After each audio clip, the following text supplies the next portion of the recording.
নমস্কার বন্ধুরা, তোমরা সকলে ভালো আছো তো? আমি আবার ফিরে এসেছি তোমাদের কাছে। তোমরা পুজোয় কি কোথাও বেড়াতে যাবে?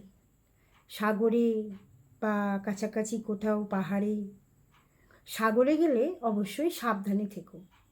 কেন, সাগরের জন্য আমি একটি তোমাদের কবিতা নিয়ে এসেছি। সেই কবিতাটি শুনবে? শোনাই তাহলে। শোনো, কবি অনির্বাণ দত্তের লেখা আরি।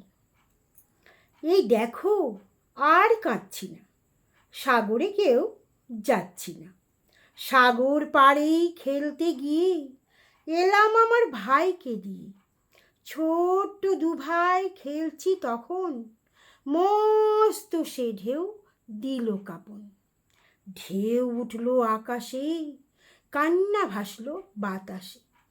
ভাগ্যি দিদি দূরের থেকে ছুটে এসে নিল বুকে। জল তখনও নিচ্ছে পিছু, কোথায় ডাঙা নেই কো কিছু, কিচ্ছুটি নেই দেখি এসে, স্রোতের টানেই গেছে ভেসে।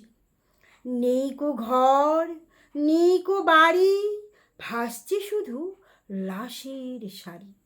দিদি এখন আম্মা আমার, ঝগড়াঝাটি করবো না আর, ছোবো না আর সাগর পাড়ি, জলের সঙ্গে আমার আড়ি।